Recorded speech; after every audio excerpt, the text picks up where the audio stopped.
Southeast Asia, a fascinating, atmospheric and exotic world full of unspoiled nature and cultural treasures.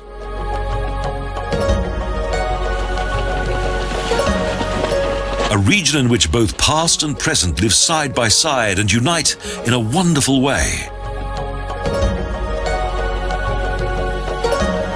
Centuries-old temples, exotic trees and scenic landscapes combine to create a picture of fascinating harmony.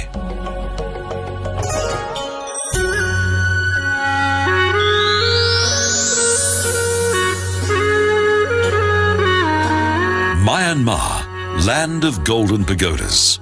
For decades, the rulers of what was once known as Burma closed the country's doors to the outside world. Many of its fine religious sanctuaries were badly neglected. However, since then, they have gradually been given the respect that they deserve. Now, the opening of the country to wealthy foreigners is still restricted to some well-defined areas. However, Myanmar's capital city of Yangon is open to visitors.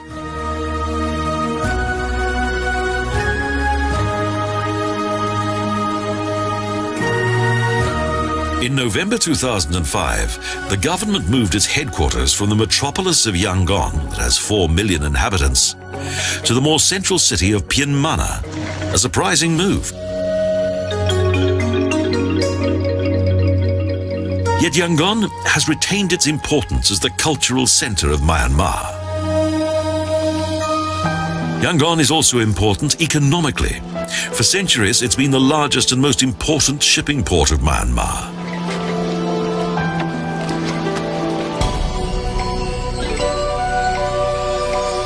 The country's national sanctuary is also located here. The legendary origin of the Shui Dagon Pagoda dates back to the city's earliest times and those of the Gautama Buddha.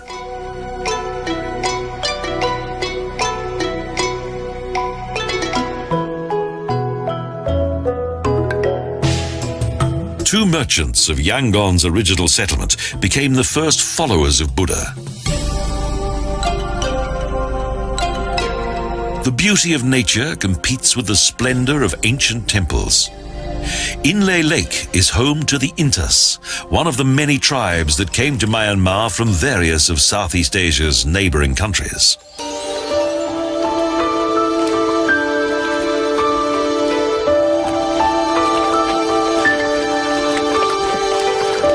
Throughout Inle Lake are the floating plantations of the Intas, on which mainly tomatoes, cucumbers and beans are cultivated. The Shan State Express is a unique mode of transport that travels from Mandalay to Lashio in the extreme north of Myanmar.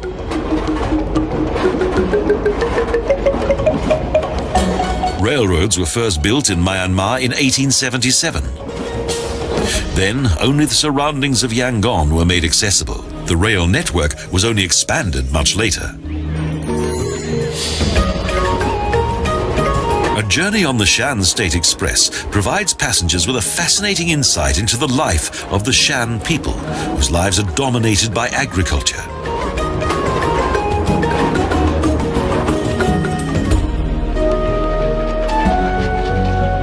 The ancestors of the 4 million Shan came here from China between the 8th and the 13th centuries AD.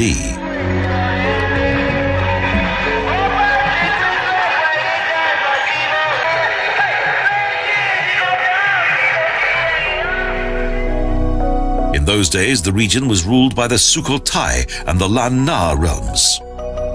The Shan migrants could not live alongside these powerful peoples and thus settled in the mountains.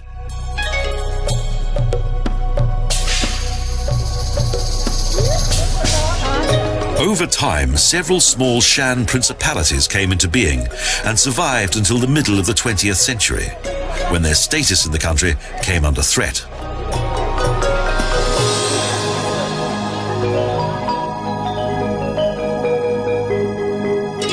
Following the country's takeover by the forces of General Ne Win in 1962 and the subsequent military dictatorship, the Shan sovereigns were imprisoned. The Shan state that had been founded in 1947 lost its political independence.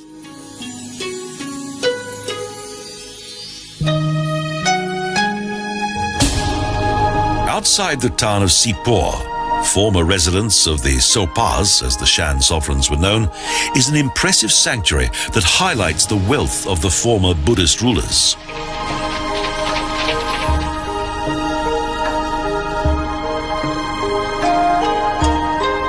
For many years, Theravada Buddhism played an important role in the life of the Shan people. Today, the temples are kept busy by the faithful.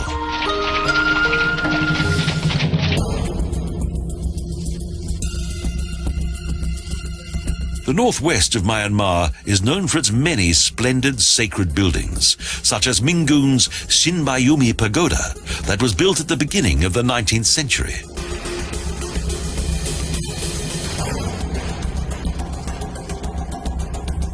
It was constructed according to the architectural rules of Hindu-Buddhist cosmology and symbolizes the world mountain of Meru.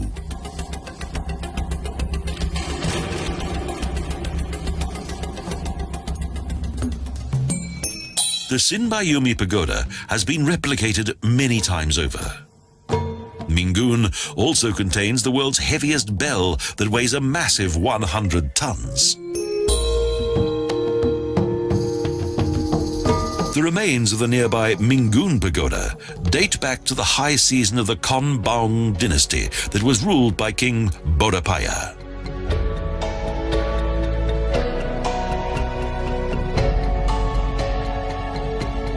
In the 18th century, the growing size and military might of the Burmese realm caused much anxiety in the powerful Chinese Empire.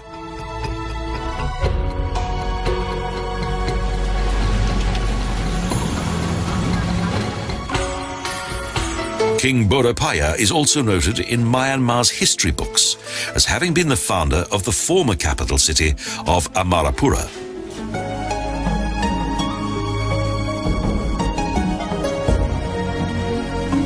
Close to the former capital city is Sagaing, an important center of Buddhism that today accommodates around 5,000 monks.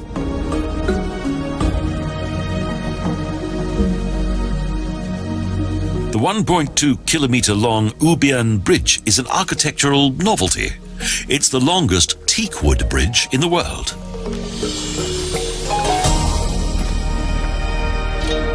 The surroundings of Mandalay feature a large number of striking buildings. Several mighty Buddhist sanctuaries were built here along with various splendid royal cities. However, they failed to survive the ravages of time.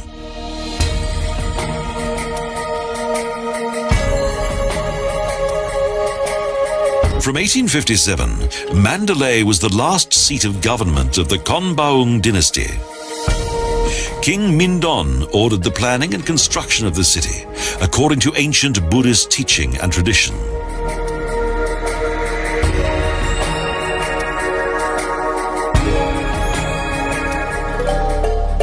One of the best ways to observe the inhabitants of Myanmar is on a boat trip on the famous Ayeyarwady River.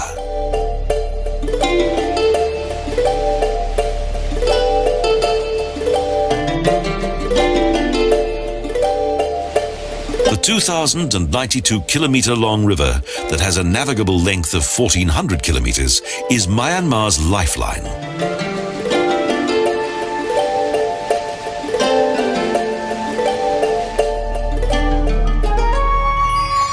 Another natural site is Mount Popa, a legendary holy place of special spiritual significance.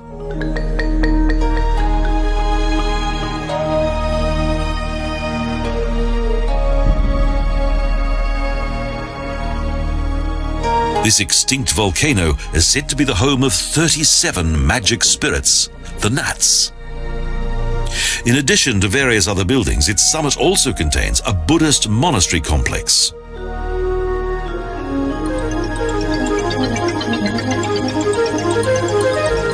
Long before Buddhism, the Nat cult played a crucial role in the lives of the inhabitants of Myanmar. This doctrine teaches that mountains, forests, and fields are influenced by spiritual powers,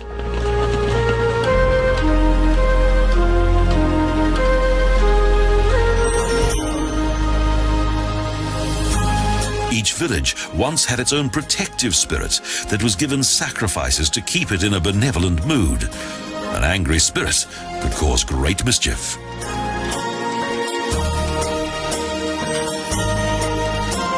Belief in the Nats was so deeply implanted in the minds of the people that even today traditional ceremonies are held in honor of the various spirits.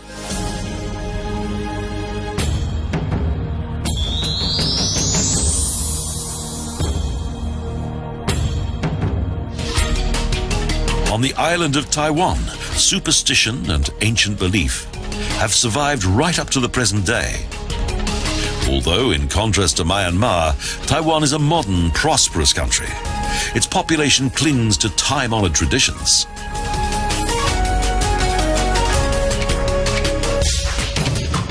With more than 2.5 million inhabitants, Taipei is Taiwan's largest city and also its capital.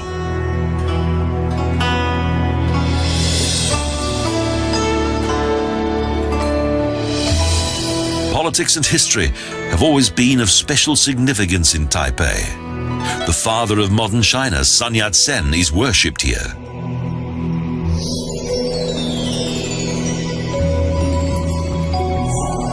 The Shrine of the Martyrs commemorates numerous heroic national revolutionaries. Every hour, there's a changing of the guard ceremony.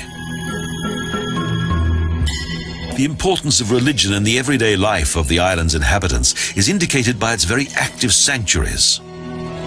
Buddhist, Taoist, and Confucian temples are to be found throughout Taiwan.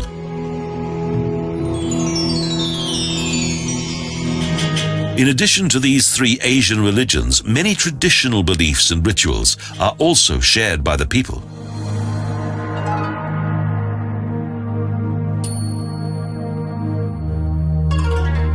The many temples have a mysterious atmosphere. With their sacrifices, the faithful seek heavenly advice and protection against demons and various other evil spirits.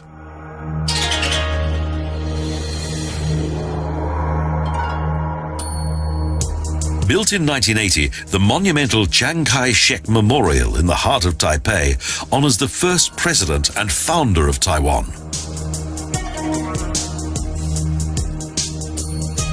Contemporary architectural masterpieces have also made Taipei famous. The 509-meter-high Taipei Financial Center, or Taipei 101, is the tallest skyscraper in the world.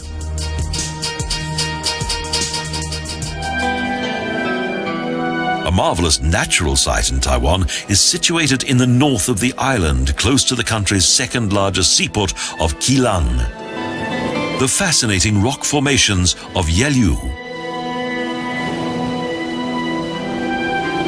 These artistically shaped sea sculptures of lava and sandstone are the result of thousands of years of erosion, imposing natural works of art.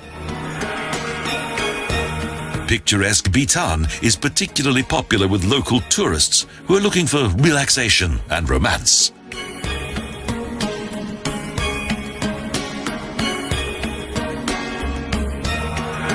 At weekends, the river's pedal boats and rowing boats are kept busy, as are the cafes and fish restaurants on the riverbanks.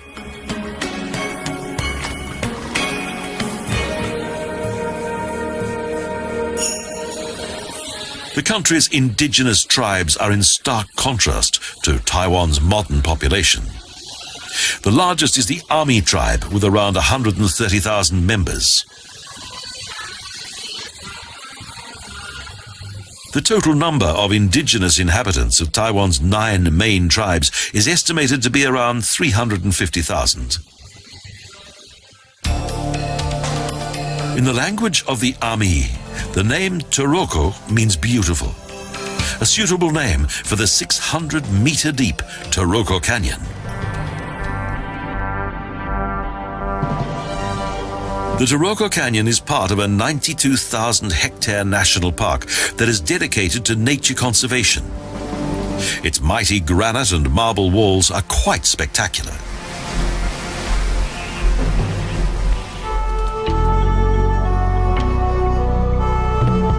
Tainan, the predecessor of today's Taipei, is rightly known as the cultural heart of the island.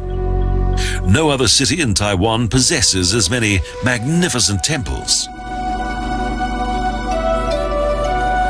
For more than 200 years, until 1885, Tainan was the residence of the former Taiwanese monarchy, a period of economic and cultural prosperity.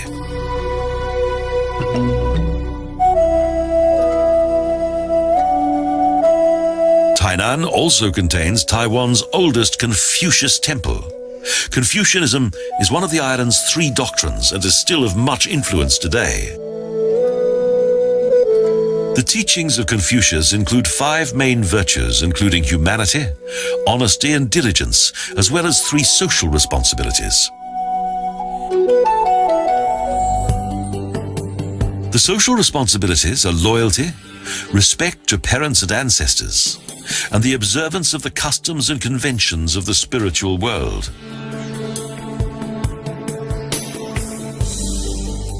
The adherence to convention during various religious ceremonies and rituals is a high priority.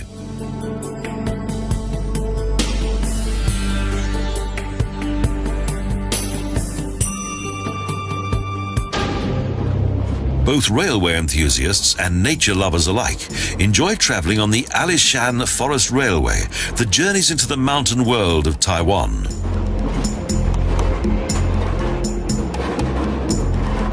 The 72-kilometer railroad connects the subtropical lowland town of Chiayi with the holy mountain of Alishan.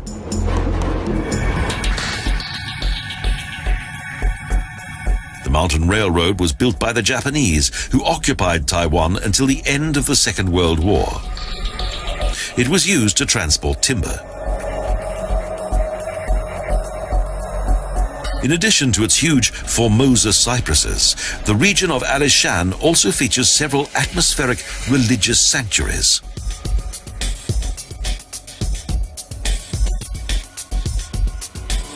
One of Taiwan's most important centers of arts and crafts is located in the west of the island, Lukang, an ancient and idyllic town full of age-old traditions. Its large number of beautiful temples is most impressive. Lukang had its first high season during the time of Dutch colonialism. In the 17th century, the Netherlands was one of the world's most dominant colonial powers. Taiwan, formerly named Formosa, was one such colony. With the expulsion of the Dutch and increasing Chinese influence, a growing number of Chinese workers and artists moved to Lukang.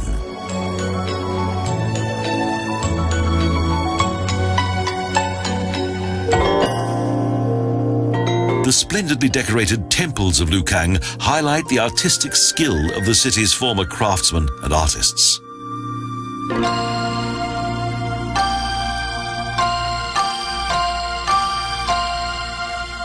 An annual 4-day festival of Chinese traditional arts is an important time in the life of this picturesque harbour town.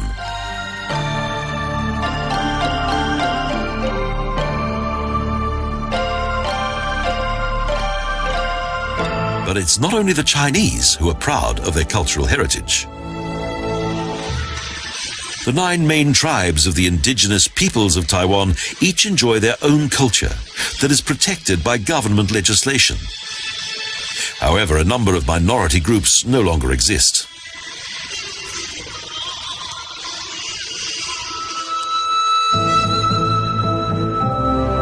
The origin of Taiwan's indigenous inhabitants is not known. The tribes have lived on the island for around 10,000 years.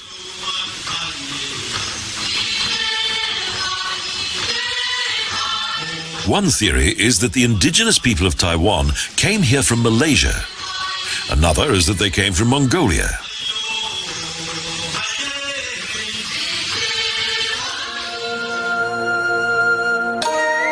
Sun Moon Lake is situated just a few kilometers from the cultural village of the indigenous inhabitants of Formosa.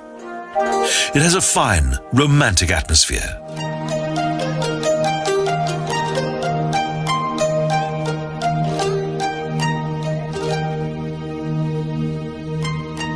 The lake derived its name from its shape that is reminiscent of the sun and moon. There's a wonderful view from the Tse-En Pagoda.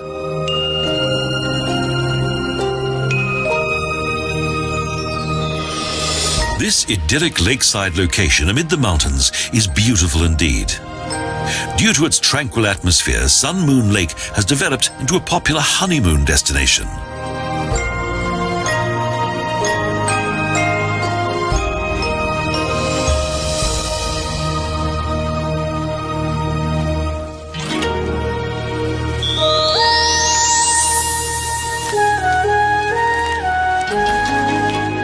In contrast to Taiwan, for many years access to Cambodia was highly restricted or even totally forbidden.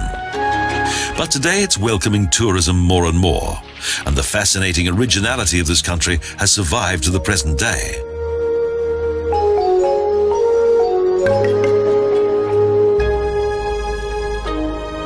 The starting point for most journeys through Cambodia is the capital of this exotic kingdom, Phnom Penh, that has around 2 million inhabitants.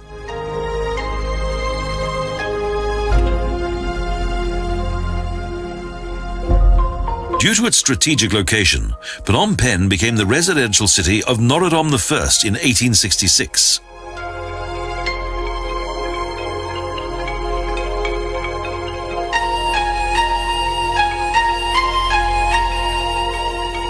Cambodia once lost its independence to France, but in those days, without foreign help, it would have been helpless from attack by Vietnam and Siam.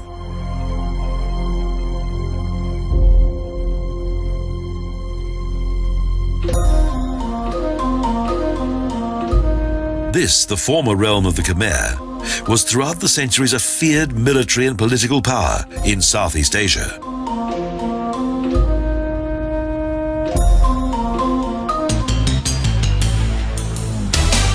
Ancient customs and festivals, such as the famous Festival of the Changing Current, have managed to survive Cambodia's dramatic history and are still celebrated today.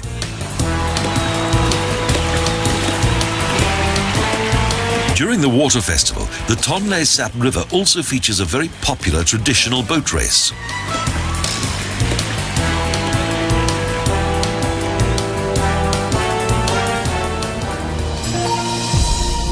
The rise of the legendary Khmer realm of Angkor began at the beginning of the 9th century, under King Jayavarman II.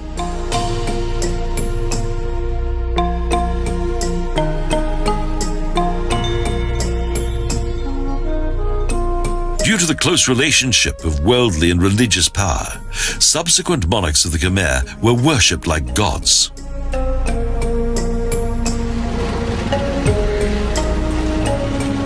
Huge public temples emphasized the authority of the monarchy. Indian influence was unavoidable, and the monarchs of Angkor were thought to be an incarnation of the Hindu deities Shiva and Vishnu.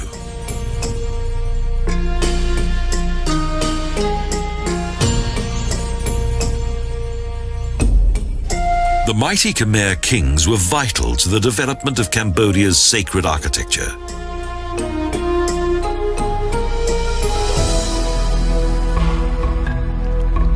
In the evening, the oarsmen, who were exhausted but proud and contented, returned to their villages in the surroundings of Phnom Penh.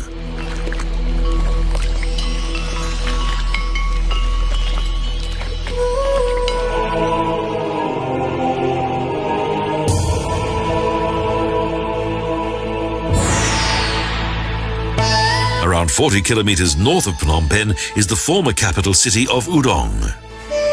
Today, only the remains of the city's former splendid buildings indicate that here once stood the last center of Angkor's power, with hundreds of dwellings and temples.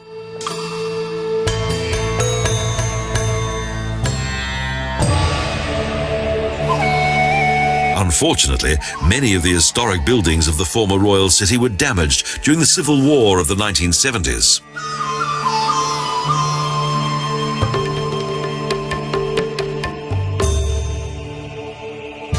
Most of the stupas in Udong served as the final resting places for the deceased monarchs of Angkor. They underline the former power of the Khmer kings.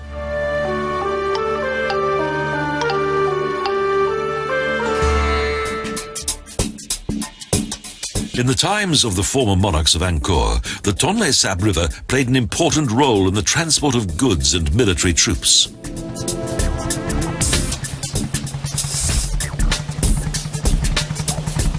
The Royal Express is popular with tourists. Here, passengers may enjoy magnificent views of the passing landscape.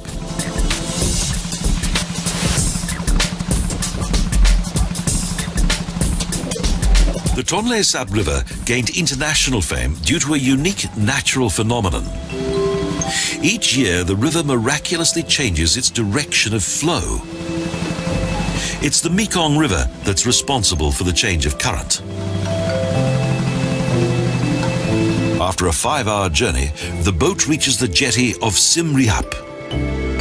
Many of the passengers take advantage of the motor rickshaws, the tuk-tuk. The province's capital of Siem Reap developed from several neighboring villages.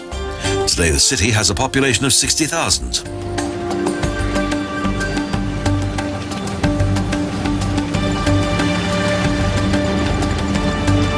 Only the back roads are calm. On the main roads of Siem Reap, there is much hustle and bustle among the varied vehicles.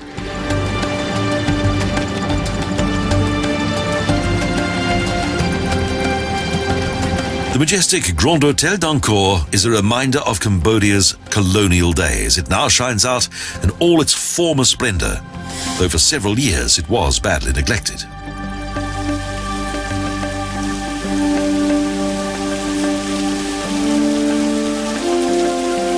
However, Siem Reap now has this glorious old building in which guests are able to enjoy both luxury and nostalgia. Recently, Angkor's cultural heritage has also attracted new interest. The Apsara dances were once performed solely for the royal family. They were forbidden to commoners.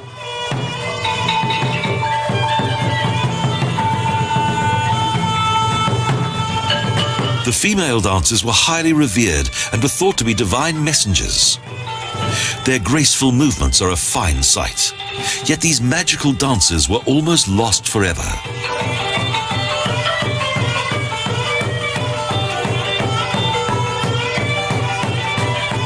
Today, the Apsara dances continue to enchant enthusiastic audiences.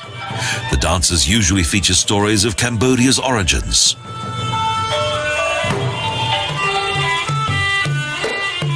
According to legend, the coalition of the heavenly nymph Mira and the holy hermit Kampu created the land of Kampuchea, today's Cambodia.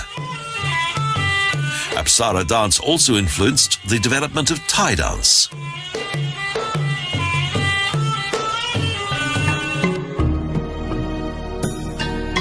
The most famous sanctuary of the Khmer area is Angkor Wat, the largest sacred building in the world. The Mountain of the Gods was created by man and is a fine example of Khmer architecture.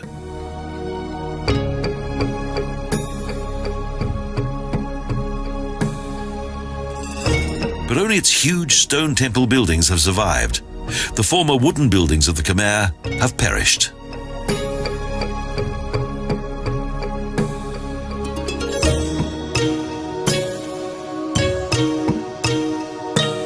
Buildings of brick and natural stone were constructed for the gods in order to provide them with a long-lasting home on earth.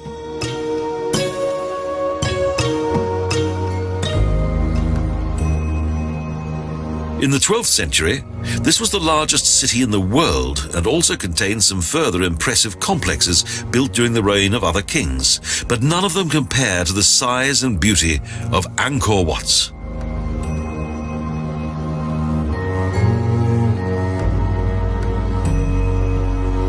Its monumental splendor symbolizes the power of the former Khmer realm. At its height, the realm covered what is now Cambodia, as well as parts of Laos, Thailand, and Vietnam.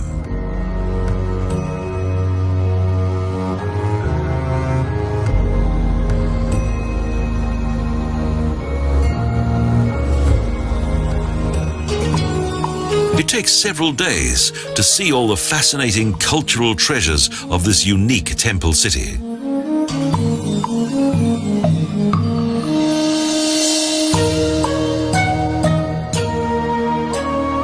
The 1700 divine Apsara dancers that are carved in stone exude an incomparable charm that fills everyone who sees them with wonder.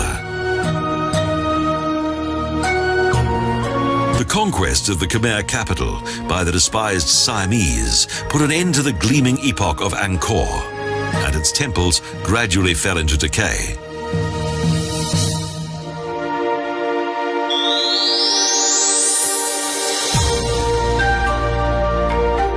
Prior to the development of its own culture, for centuries today's Vietnam lay in the shadow of its mighty neighbor China.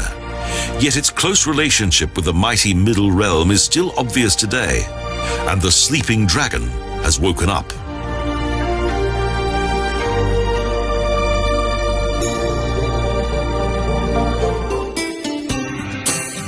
In Hanoi, the hours of early morning are the time to practice Tai Chi.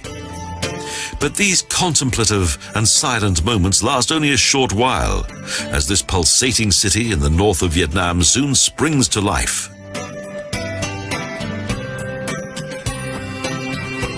Hanoi is the oldest capital city in Southeast Asia. It was founded in 1010 AD, when the first king of the Lai dynasty selected this area on the western banks of the Red River for his residence. The cultural independence of this country is also demonstrated by its fascinating water puppet theatre.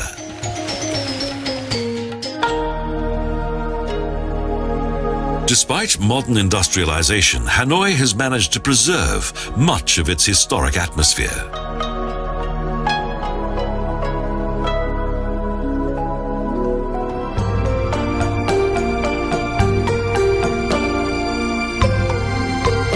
To the south of Hanoi, in the charming Ha Long Bay, in the Gulf of Tonkin, little has changed for thousands of years. The landscape here is truly captivating.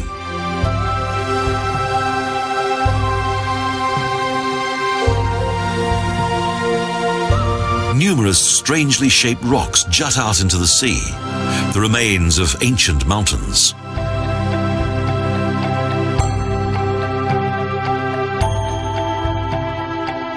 Here, nature has created a wonderful monument of its creative power and a place of perfect beauty.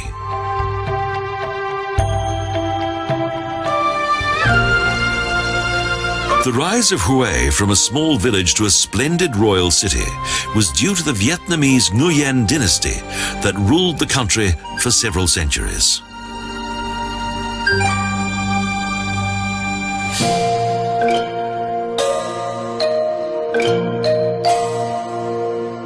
The Nguyen created a splendid residence that is reminiscent of the emperor's city in China.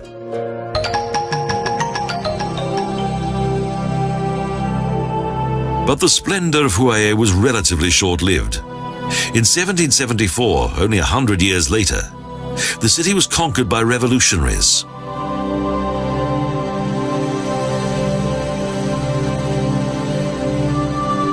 However, the ruins that can be seen today were created more recently. During the Vietnam War, the citadel of Hue came under fire.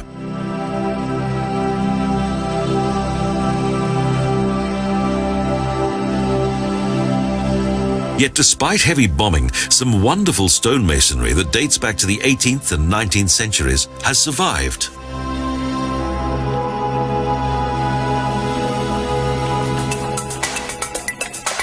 The sleepy town of Hoi An is quite modest. Yet around 300 years ago, this small river harbor was the most important in Vietnam. At the end of the 17th century, many Chinese traders settled in the town, and it was a good place in which to form international contacts.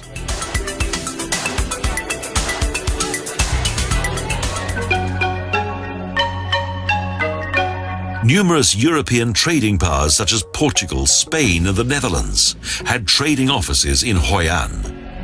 That was the time of the city's economic high season.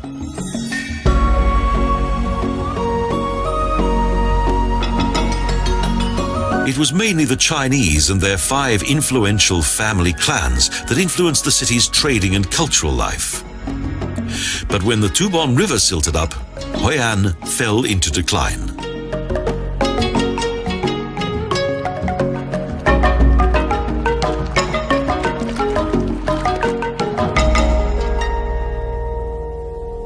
Since the 2nd century AD, during the era of the Cham realm that was influenced by Indian culture, the city enjoyed trading relationships with foreign countries.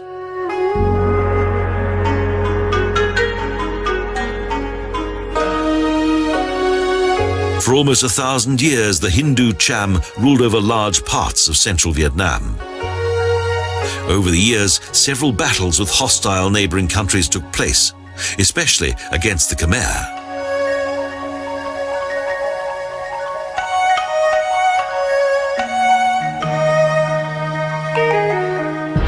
The metropolis of Ho Chi Minh City, formerly Saigon, has suffered many devastating wars.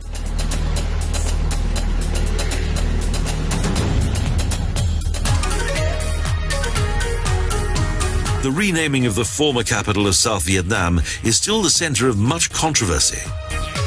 Due to the settlement of foreign traders in what was once a small trading port on a large river, the city soon became an important center of trade.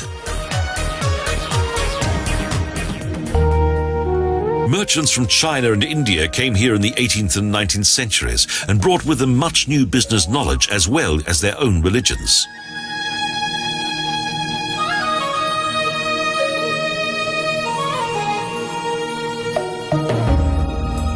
In Kowloon, the old Chinese district of Saigon, are a large number of traditional temple complexes and pagodas. About 500,000 Chinese live in this busy city quarter.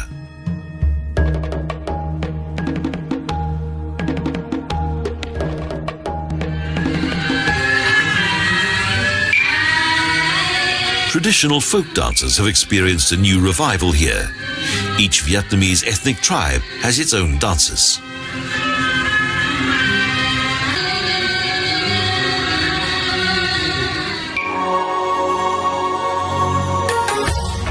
The immense contrast between the 6 million people who live in the pulsating metropolis and the indigenous population who inhabit the wilderness of the Mekong Delta could not be more obvious.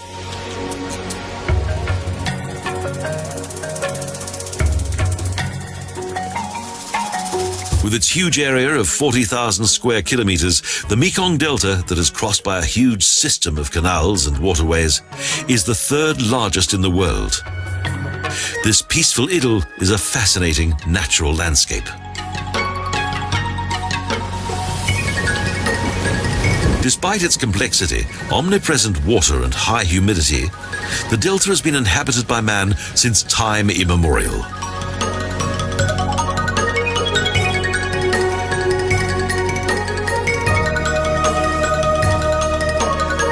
Most of the islands of the Mekong Delta have extremely fertile soil that produces higher than average harvests.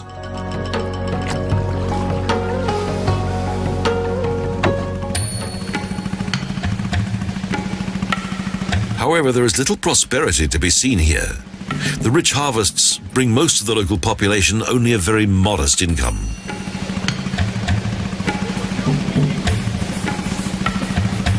Farm produce is sold at local markets, such as that of the floating market of Phang Hiep. The market is usually very busy.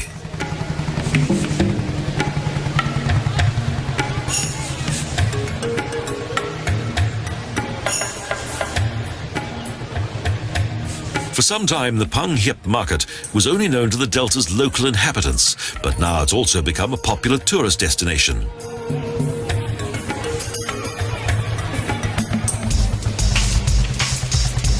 At one time, floating markets were quite common. However, these traditional trading places are now few and far between. Modern life has now also reached the remote Mekong Delta.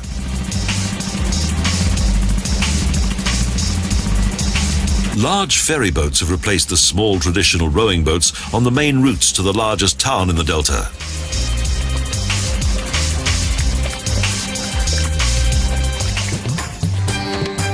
Can Tho has 300,000 inhabitants and enjoys an exceptional economic position within the Mekong Delta.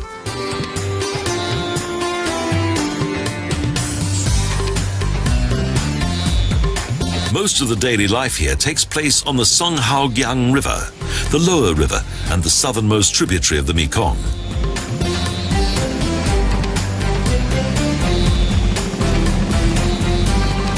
During the Vietnam War, Can Tho served as a military base for American gunboats and supply ships.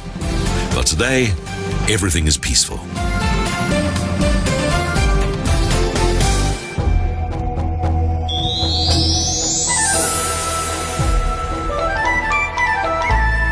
Thailand was also involved in the Vietnam War, but in contrast to Vietnam, the communists didn't manage to gain political power.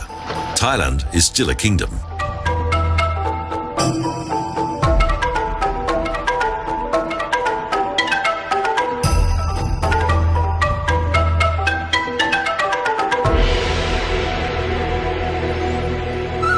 With 6 million inhabitants, the metropolis of Bangkok has been the capital of Thailand since the end of the 18th century. At their splendid residence, the Chakri dynasty gradually expanded the city.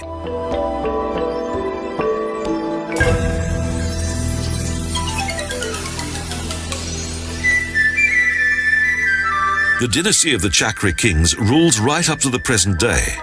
But the large palace area of Bangkok is no longer the residence of the royal family. It's now open to the public.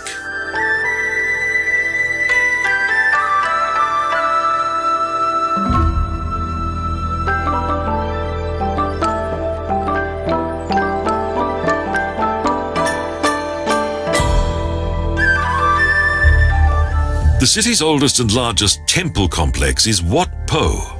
King Rama I, founder of the Chakri dynasty, not only ordered the construction of this sanctuary, but also the relocation of his residence to Bangkok.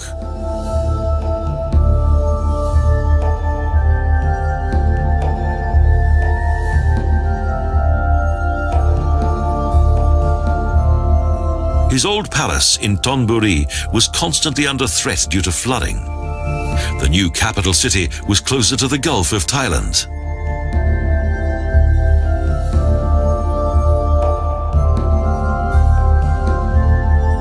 The first real road in Bangkok was laid in 1862, and prior to that, everything was transported by river.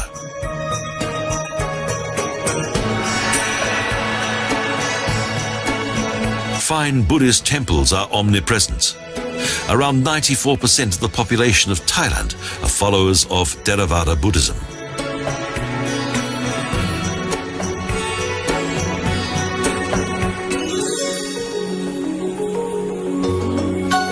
Many of the country's centuries-old traditions have gradually faded away. Today, there are no floating markets in the city.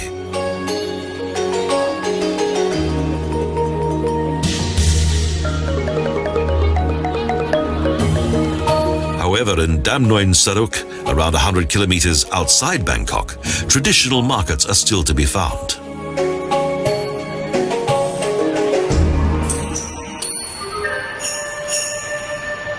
One of the darkest chapters of Thailand's history was witnessed by the bridge on the River Kwai that became world famous due to the motion picture of the same name. For years, this bridge has been one of the most visited sites in the Kanchanaburi region.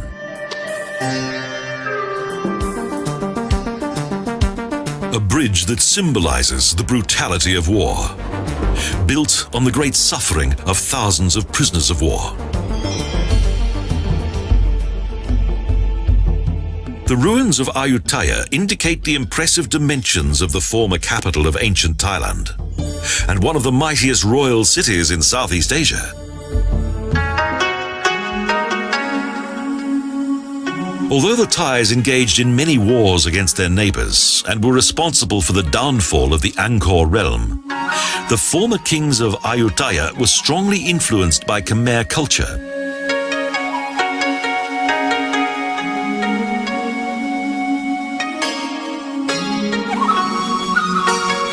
The Ayutthaya monarchy was worshipped like gods, a fact that contravened the rules of Theravada Buddhism. Yet it resulted in the construction of further splendid religious sculptures.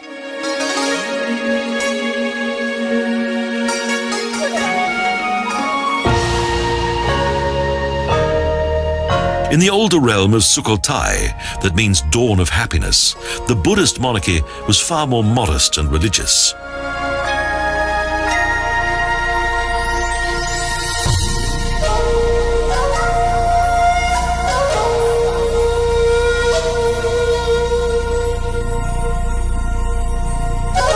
During the 120-year high season of Sukhothai, many sanctuaries were built, the remains of which can still be seen today.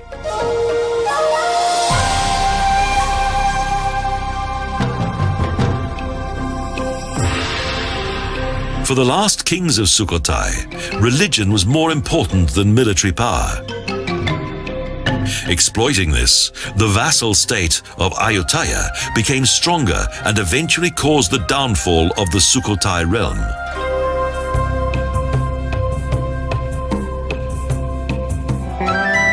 Chiang Mai was the capital of another kingdom of ancient Thailand, Lan Na, land of 1,000,000 paddy fields.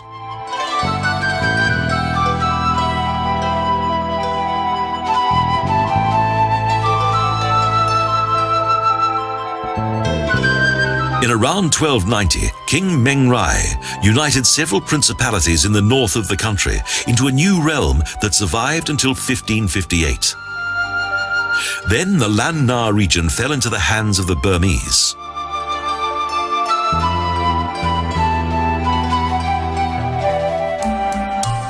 In addition to its large quantity of splendid sanctuaries, Chiang Mai also features arts and crafts, of which these artistically decorated parasols are particularly popular. The teakwood carvers produce some wonderful works of art.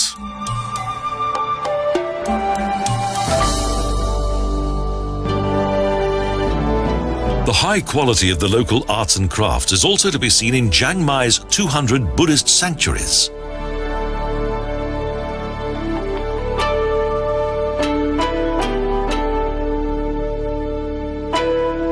No wonder that this city is often referred to as the Rose of the North. It's not only foreign tourists who are attracted to Chiang Mai. Many Thais also come here in the summer months to escape the intense heat in the south of Thailand.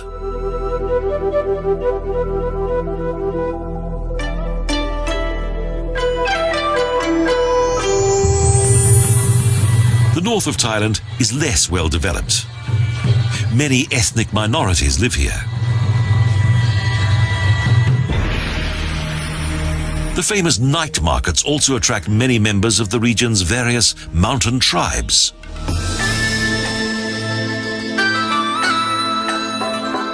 In Thailand, the elephant is treated with great respect. It was ideal for working in the dense tropical forests.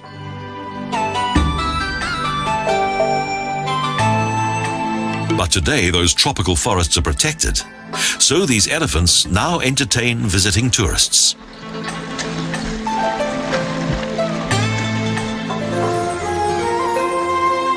A journey across the north of Thailand leads into the remote and original world of the mountain tribes, such as the Hmong people. Here in the villages, time seems to stand still.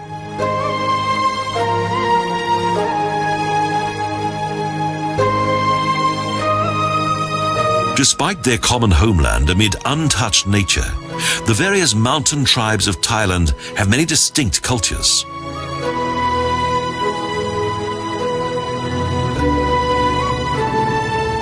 Today, some of the tribes are endangered. For the Lahu, the cutting down of the forests brought about the demise of their ancient culture.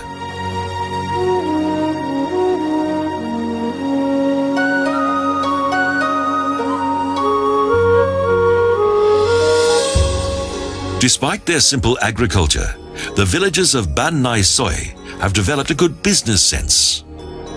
Yet a glimpse into the life of the long-necked women has its price.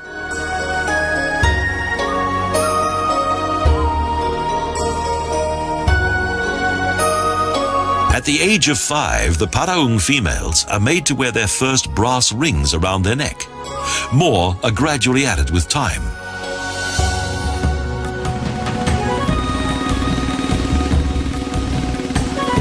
The striking neck decoration of up to 24 rings was designed to protect the Paraong woman from being captured by slave traders.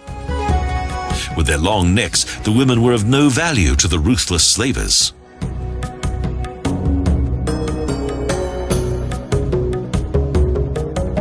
Fortunately, the slave trade is now history. The village of Nampang Din profits from the local influx of tourists. Recently, private sponsorship has made it possible to have a small school and a church built here.